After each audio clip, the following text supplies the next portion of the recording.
तो बच्चों, आपका स्वागत है आयुर्वेदिक क्लासरूम में। तो आज की संहिता की क्लास के बाद जो आज हम बात करने वाले हैं वो पारद के बारे में बात करने वाले हैं। आज का जो कई बच्चे कह रहे थे कि पारद एक टफ टॉपिक है, इसके बारे में एक बार एक्सप्लेन करके जरूर बताइए। तो पारद का वर्णन कर रहा हूँ। देखिए, पारद का जो संकेत है वो Hg है, क्योंकि इसे हाइड्रोगायरम हाइड्रोगायरम कहा जाता है। क्या कहा जाता है? हाइड्रोगायरम। तो इसी के कारण जो इसका संकेत होता है वो Hg के नाम से दिया जाता है। उसके बाद क्या है? परमाणु संख्या। परमाणु संख्या इसकी जो एटॉमिक नंबर है जिसको बोल देते हैं, तो एटॉमिक नंबर इसका 80 है। और अगर इसके परमाणु भार की बात करें तो कभी कभी AIPGT में या फिर पहले जो होते थे स्टेट PGT, तो उनमें पूछ लिया जाता था। परमाणु भार इसका 200.6 है। और जो इसकी परमाणु बंधन क्षमता है, इसको कर दें तो वो है 2, यानी कि इसकी वैलेंसी 2 है। ये दो मॉलिक्यूल्स को अपने साथ रिएक्ट करवाता है। चाहे अगर देखिए HgCl बनाएगा तो भी ये दो मॉलिक्यूल दूसरे के अपने साथ जोड़ेगा। ये केमिस्ट्री का है, इसको छोड़ दें, वैसे नहीं पूछते हैं ये। उसके बाद देखिए अपेक्षित घनत्व जो इसका है 12.5, यानी कि अगर हम इसकी तुलना पानी के साथ करें तो ये 12.6 12.6 गुना जो होता है वो गाढ़ा होता है, घना होता है पानी से। तो विशिष्ट गुरुत्व क्या होता है? बेसिकली देखा जाए तो स्पेसिफिक ग्रेविटी, यानी कि ये है पारद। पारद पानी से 3.5 गुना, साढ़े तेरह गुना क्या होता है? भारी होता है। ठीक है।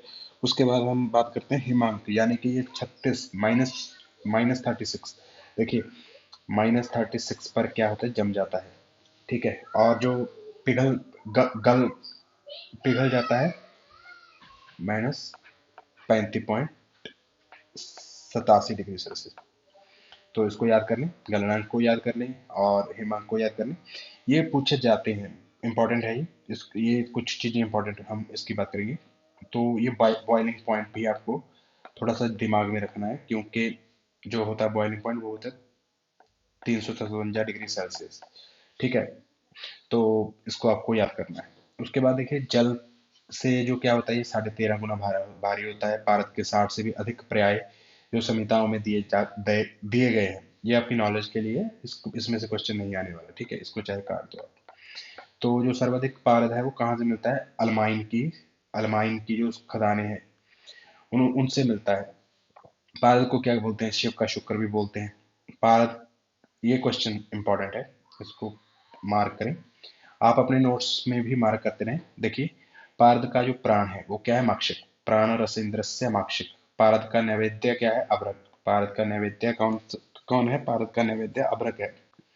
ठीक है। उसके बाद पारद की पूजा कितने प्रकार की होती है? तो पारद की पूजा कितने? पारद को भक्षण करना, स्पर्शन, ध्यान, दान, सर्वोपचार। ठीक है। भक्षण स्पर्शन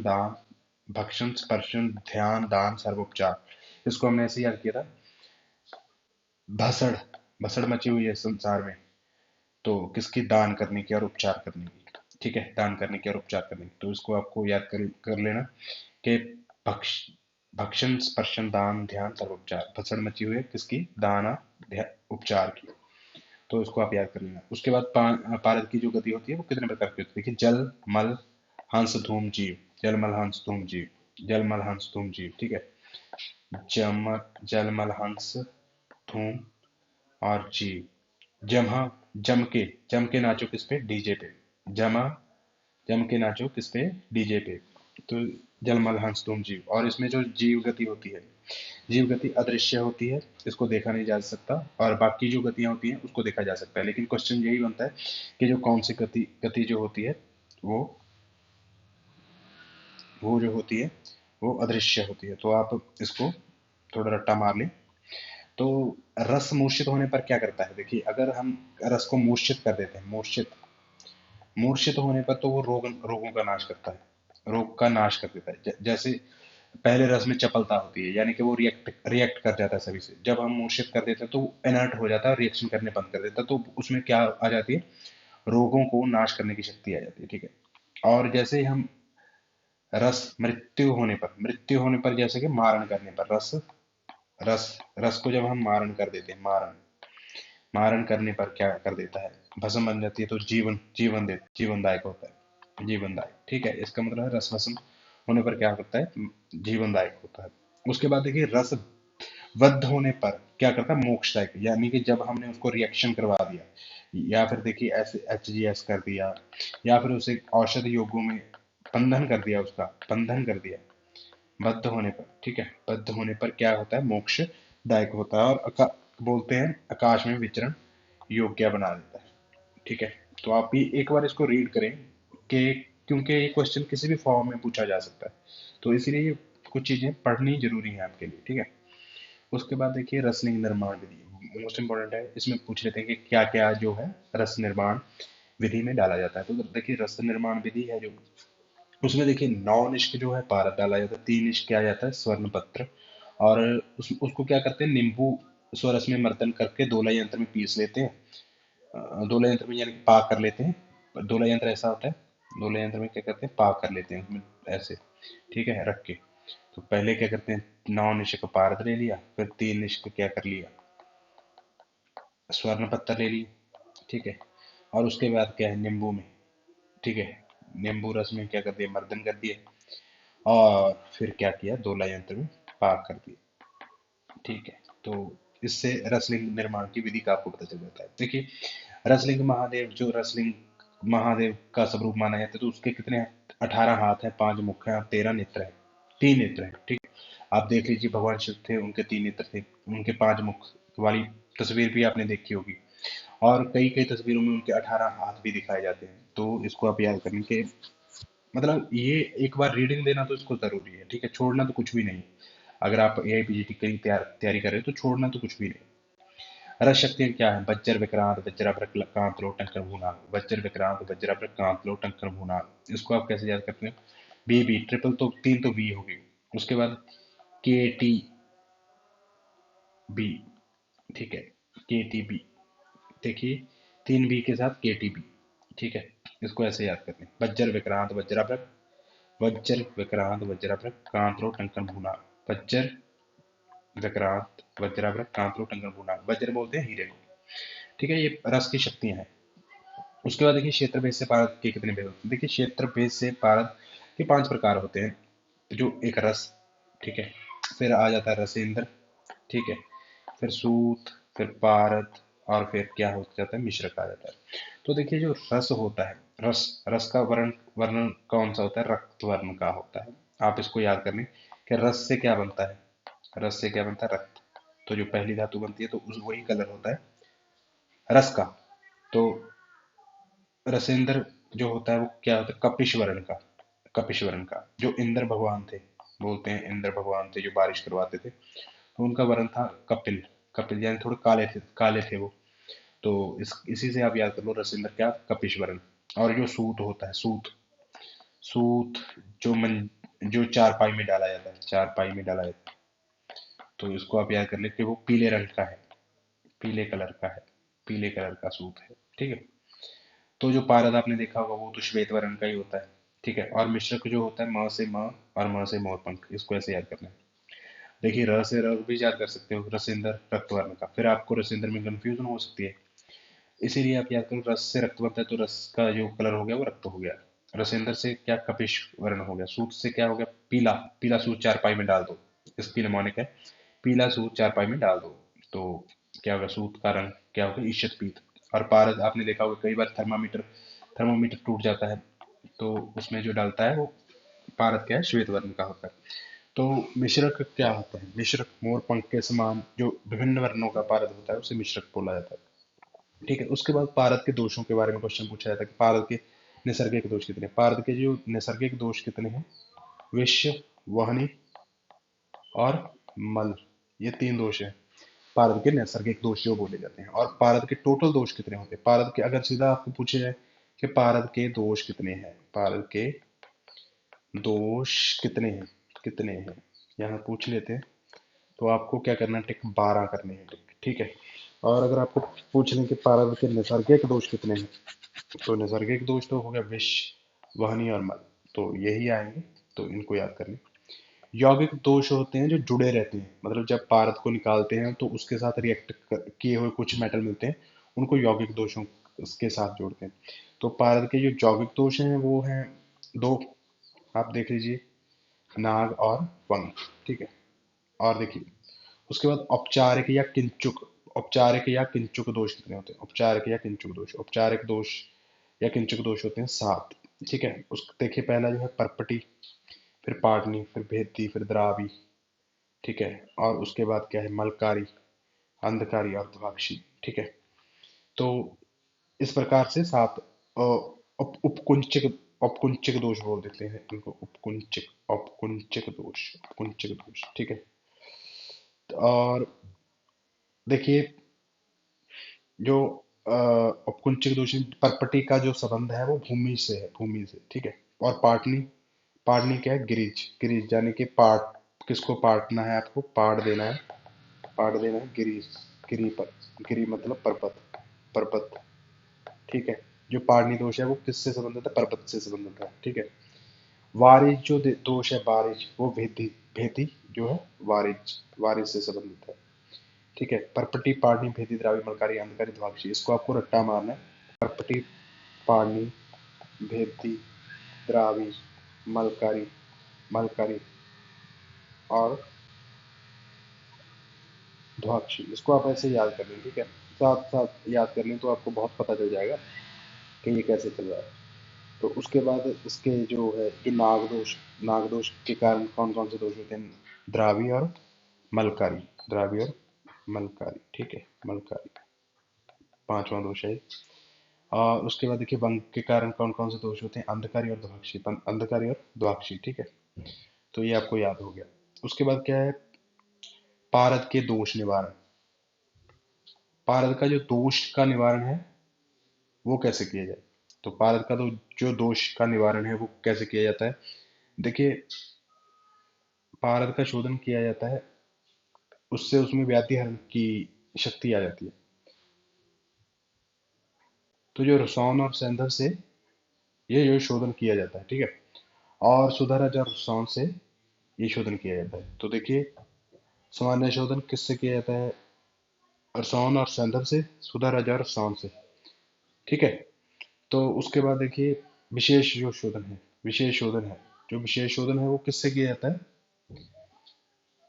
अ, विष, जो विष दोष था, विष दोष था उसमें क्या किया जाता है? रस तरंगिणी के अनुसार त्रिफला दिया जाता है, ठीक है। आप पहले रस तरंगिणी के बारे में याद करें, बाद में आपको क्या है रस रतन समुच्चय के बारे में भी पढ़ाया जाएगा। तो देखिए विष में त्रिफला किया, रस तरंगिणी में, वाहनी में चित्रक से जो शोधन किया, क्योंकि देखिए वाहनी, अग्नि किसका पर्याय है? चित्रक का पर्याय है। अग्नि किसका पर्याय है? चित्रक का। तो रस तरंगिणी क्या बोलते हैं कि चित्रक से शोधन किया किसका? वाहनी दोष का, ठीक है। अग्नि अग्नि को काटती है, इस सिद्धांत से जो रस तरंगिणी ने वाहनी दोष का शोधन किया किस? चित्रक से। तो पर लेकिन जो रस रत्न समुच्चय है वो उल्टा मानते हैं। देखिए वो अग्नि, अग्नि दोष का शोधन करते हैं त्रिफला से, और विष दोष का शोधन करते हैं चित्रक से। मतलब जो रसतरंगिणी ने बोला उसका जस्ट ऑपोजिट किसने बोला है? रस रतन समुच्चय, इसको आपको देखना है। उसके बाद देखिए मल दोष, मल दोष में क्या आपको याद करना है? आर्गवत।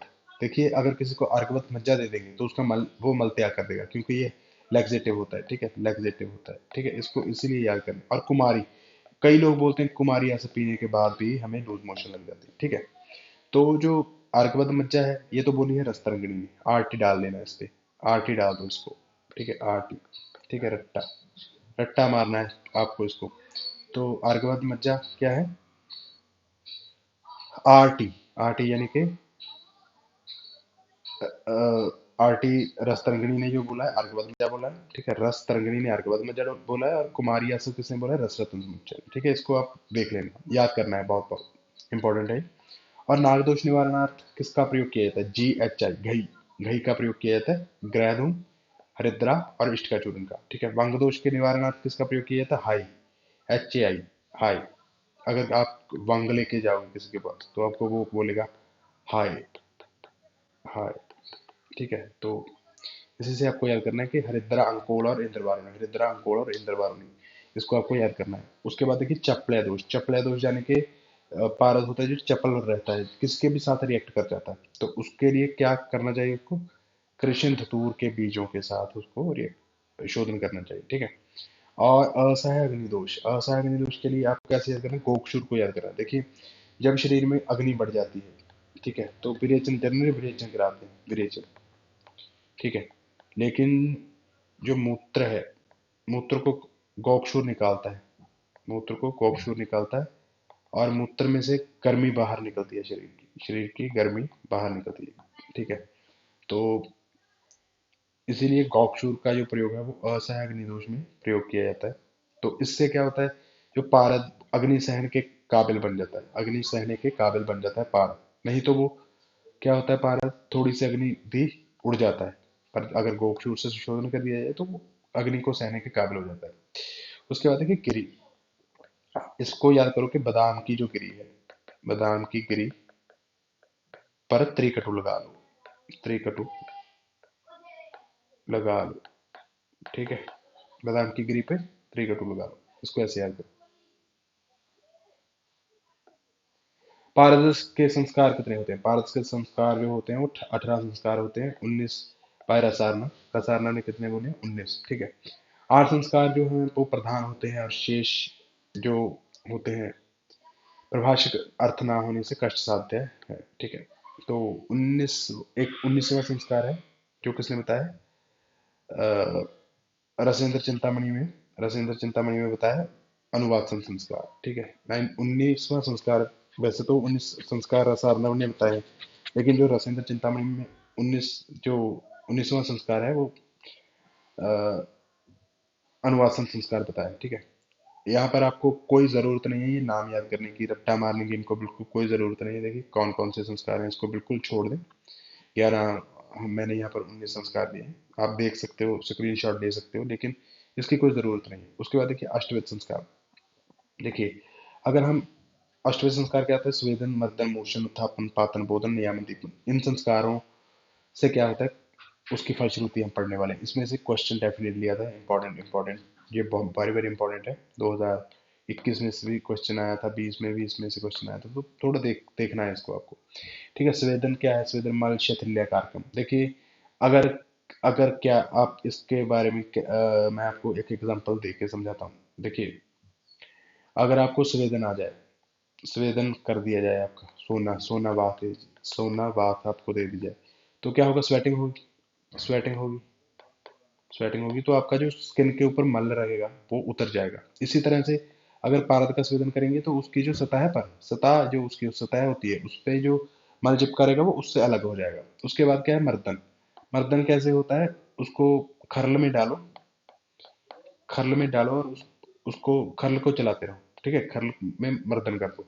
तो इसकी एग्जांपल मैं ऐसे याद करता हूँ कि जैसे छोले होते हैं, आपको छोले देखे होंगे आपने, उसको भूनने के बाद क्या करते हैं, उसका मर्दन करते हैं, मर्दन, मर्दन करते हैं, पहले भूनते हैं फिर उसका मर्दन करते हैं, तो उसका क्या होता है, छिलका ऊपर से निकल जाता है, तो जो बाहरी बाहरी उसका मल होता है वो निकल जाता है। तो ऐसे ही क्या है, मर्दन से क्या होता है, बाही मल विनाशनम, बाही मल विनाशनम, बाही मल विनाशनम, इसको याद करते हैं, ठीक है। उसके बाद देखिए मूर्छन, मूर्छन, मूर्छन से क्या होता है, नष्ट पिष्टव कारकम, नष्ट पिष्टव कारकम। देखिए जो पारद रहता है वो अ, पिष्टी की फॉर्म में रहता है, पिष्ट यानी कि राउंडेड राउंडेड सा ऐसे छल्ले बना के रहता है। ऐसे अगर आपको थर्मामीटर कभी टूटा हो तो आपने देखा होगा कि पिष्टी की फॉर्म में रहता है। तो मूर्छन संस्कार से उसका जो नष्ट पिष्ट, पिष्टी की फॉर्म उसकी नष्ट हो जाती है, ठीक है। और उत्थापन क्या है, मूर्छा व्याप्ति नाशनम, देखिए उत्थापन मतलब जगाना, जगाना, तो जगाना किससे, मूर्छा से, मूर्छा से, तो उत्थापन क्या है, मूर्छा व्याप्ति नाशनम, आपको समझ आ गया। देखिए यहाँ पर दोबारा देखिए, उत्थापन, उत्थापन मतलब जगाना, जगाना किससे होता है, मूर्छा से, तो मूर्छा व्यापति नाशनम, ठीक है, इसको याद कर लें। उसके बाद देखिए पातन, पातन क्या है, उधर पातन नागवंग प्रत्याज्य, पातन क्या है, उधर पातन क्या है, नागवंग प्रत्याज्य। उधर पातन से क्या होगा, नागवंग नीचे रह जाएगा। देखिए ऐसे पातन यंत्र होता है कि, पातन यंत्र ऐसे बनता है, देखिए देखो, दो ऐसे जोड़ लिए जाते हैं, उसके नीचे अग्नि जला दी जाती है और यहाँ पर हिंगुल का लेप कर दिया जाता है। तो अगर हम यहाँ से हीट देंगे तो पारद के ऊपर जाएगा, उधर पातन होगा, ये पारद का उधर पातन, तो इससे क्या होगा, नागवंग, नागवंग नीचे रह जाएंगे, तो इसको बोलते हैं नागवंग प्रत्यज्य, नागवंग प्रत्यज्य। तो उधर पातन में नागवंग प्रत्यज्य। और अधोपातन, अगर आप अधोपातन करोगे, अधोपातन कैसे होगा, ऊपर लेप कर दोगे, इसको मैं दोबारा दिखाता हूँ। देखो ध्यान से, देखो पारद के आपने दो ऐसे डमरू बना लिए, ऊपर पारद का लेप लगा लिया और ऊपर से वो क्या हीट कर दी। तो इससे क्या होगा कि नागवंग तो वही रह जाएगा, बिल्कुल बिल्कुल ही एक भी अंश नागवंग का नहीं आएगा, लेकिन जब हल्का हल्का मेल्ट होगा तो पारद की बूंदें इस की सतह पर कलेक्ट हो जाएगी नीचे। तो इसको क्या बोलते हैं, इसी कारण से नागवंश की जो शंका मुक्त हुई, नागवंश शंका मुक्ति, नागवंश की जो शंका भी रहती है कि इसमें नागवंश होगा, तो उसकी भी शंका की भी मुक्ति हो जाती है। और अगर तीर्यक पादन करते हो आप, तीर्यक पादन कैसे होता है, ऐसे, ठीक है, ऐसे पाइप लगा दी जाती है और ऐसे इसको अलग पॉट में कलेक्ट कर लिया जाता है। यहाँ पर पारद, पारद और उसकी इम्प्योरिटीज डाल दी जाती है, इम्प्योरिटीज के साथ पारद डाल दिया जाता है, और यहाँ पर प्योर पारद एच कलेक्ट कर लिया जाता है, तो वेपर की फॉर्म से, ठीक है। तो उसके बाद देखिए बोधन संस्कार से क्या हो गया। बोधन संस्कार को ब से व को याद करना है आपको, ब से क्या करना है, ब को। देखिए बोधन संस्कार से क्या होगा, वीर्य प्राप्नोति अति उत्तम।